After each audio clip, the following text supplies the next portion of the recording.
Hi everyone, my name's Juliet and I'm a British writer of science fiction and fantasy. And today I'm going to write a story based on 5 prompts from this book, Stories That Crafted the Earth by Adrian Beckingham. These are the prompts. And that other sound, soft and resilient. Their limbs grew longer and their heads grew larger. Light spun into the sky and split in two. With whoops and cheers, the people leapt forward, skipped into a shift of the wind. I decided to give myself up to 1 hour to write this one, but I actually finished in 44 minutes. Here's the time lapse.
With this story, I actually used the prompts a little more literally than I usually do.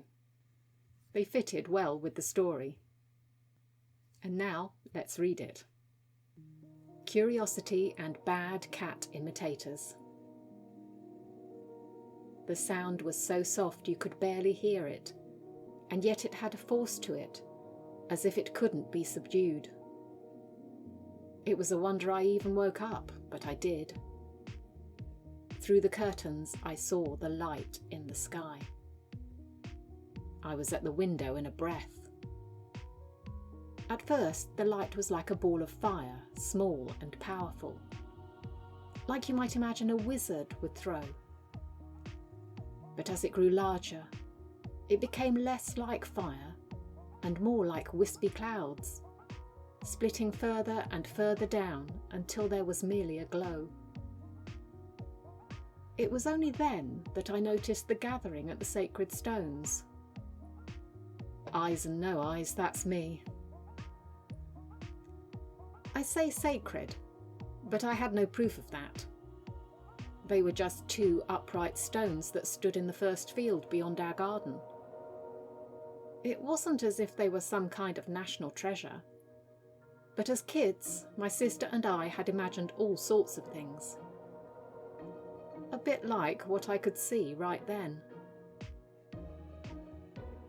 Those who were gathered weren't human. That was beyond obvious. I could quite clearly see that one sported a pair of horns and another had a tail. But they were upright and did have mannerisms I recognised as being similar to my own. I so wanted to go out and see, but I was also pee-in-your-pants scared. If I did go out, what would they do? I could have crept out, rather than go and say hello, but everything I'd ever read about mystical creatures in factual encyclopedias indicated that they probably had some kind of special powers that would mean they'd detect me. I stayed where I was. They started to chant, not in a language I knew, joined hands, or were those hooves, and started to circle around the stones. Ring-a-Rosy came to mind. That it was not. Their movements were more graceful than even those of a ballet dancer. What with that and the chanting, I was transfixed.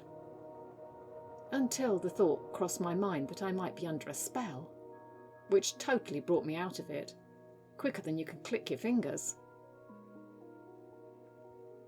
It was then that I plucked up the courage to go outside. No idea why still, but I made sure to don the full cat burglar gear, ready to dash behind wheelie bins and leafless early spring shrubs. To be honest, that was probably my biggest mistake. The glow coming from the sky must have lit up my dark form in stark, "This is human come to spy on you" relief. Yes, they saw me. Boy, did they see me. For the shortest of moments, their forms seemed to grow, although it's possible that was my imagination, before they started to whoop and cheer as they leapt upon me. It almost seemed as if they were happy I was there. All I remember of that moment, the one that determined my future in ways I could never have foreseen, was the way it felt as if I'd skipped into a shift of the wind as I was bundled through the gateway of the stones. Thank you for watching. I hope you enjoyed this video. Please give it a like and subscribe if you did, and I'll see you next time.